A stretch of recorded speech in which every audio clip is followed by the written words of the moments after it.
Good morning, America, and welcome to Bizno News. I'm your host, Maelyn Carlisle, graduate from Green River College with a degree in animal psychology. Let's meet your other reporters. Hey, I'm Annabelle and I'm a current intern at Bizno News, and I only have a GED. Hey guys, my name's Payne. I wanted to be an ESPN sports analyst, but I couldn't make it past middle school, so now I'm here. Hi, I'm Grace Martrette. I'm a Harvard graduate with a PhD, and some might call me an unbiased historian. Today's topic of discussion is the Progressive Era. Was it a liberal triumph or a conservative victory? Let's begin with some context.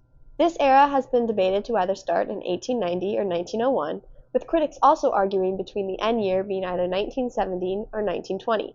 This discrepancy comes from a place of historical interpretation and bias.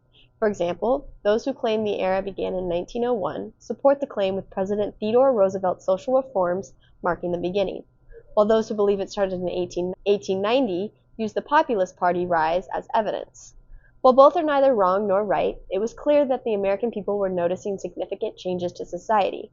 It is important to note that topics such as liberalism, conservatism, and progressivism will be prevalent throughout this broadcast.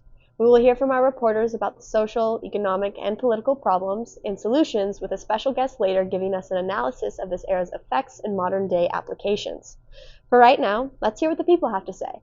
Was the Progressive Era a liberal triumph or a conservative victory? Do you think the Progressive Era was a liberal triumph or a conservative victory? Liberal triumph. Liberal triumph. I think it was a conservative victory. Conservative victory. I don't know, I just go here. What educated answers and perspectives. Now we will hear from the experts. Grace and Annabelle will be discussing the most notorious issues of the era and the solutions put in place to make America a better place. Girls, educate us. Okay, hey guys. So, the goals of the Progressive Era were to create positive reforms socially, economically, and politically. To achieve this, the Progressives focused on defeating capitalism, political corruption, and social issues. Let's first focus on some political issues. Prior to 1920, women had no right to vote. That means women like me had no political impact on society. So, how was this solved? Progressive women advocated for the right to vote, eventually leading to the passing of the 19th Amendment. This granted citizens the right to vote, no matter their sex. Another political issue was corruption, especially when it came to voting in elections. To fix this, election reforms like the secret ballot and the direct primary were implemented, which initiated a greater degree of democracy and reduced manipulation and corruption within the counting of American votes. Let's bounce over to some economic issues. Anti-competitive business practices and trusts are issues that scare the common citizen. But through the three progressive presidents, Roosevelt, Taft, and Wilson, there was a collective focus to solve this. So here's what they did. They created the Federal Trade Commission, which promoted consumer protection and business competition, and they added many antitrust laws like the Clayton Antitrust Law, which regulated the conduct and organization of businesses to promote competition and prevent monopolies. The social issue we'll cover is consumer protection in the food and drug market. Food and drugs were not regulated under sanitary conditions or overseen by regulation at all. To fix this issue, the Meat Inspection Act and the Pure Food and Drug Act were passed to regulate Americans' health and safety through their food and drugs. So be thankful. Thank you both for growing our viewers and my own personal knowledge on the issue. Now, we will hear from wannabe ESPN reporter and middle school graduate Payne, where I will be asking him stressful and insightful questions that will further amplify our learning experience. Hey. Can we get a bigger table, please? Welcome. Thank you so much for being here. I see you brought a script.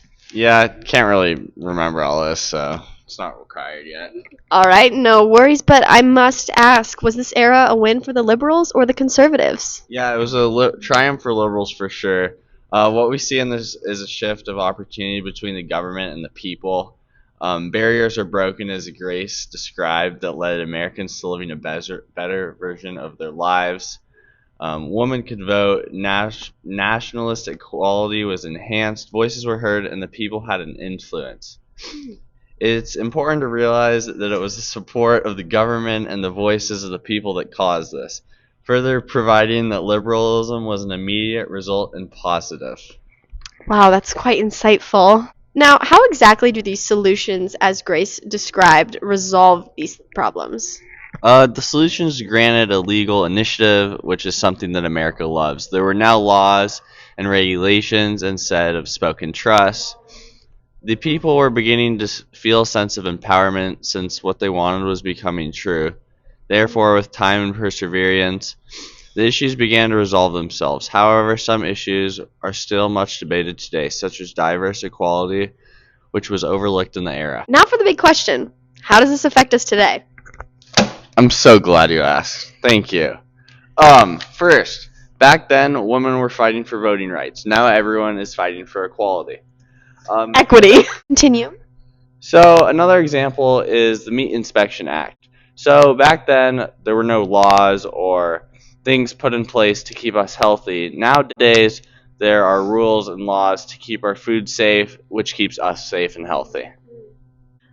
Okay, any final words or thoughts? Yeah. Most importantly, the progressive era sparked people to create new reforms and new movements in modern day. Thank you so much for coming on today. Yeah, thanks for having me. ESPN, if you're seeing this, hit me up and I'll send you the middle school transcript. I'll be sure to put in a good word for him in ESPN. If you're still watching at home, thank you. This era of progressiveness is not just something you learn about in your junior year U.S. history. It is something that affects your everyday life. And while the era may have started out with selfish purposes, such as a working person revolution, shout out to the Communist Manifesto, the era ended up leaving a substantial impact. And in the end, as my team and I have concluded, it was a liberal triumph. Join us next week as we explore the Gilded Age. Was it as shiny as it seemed?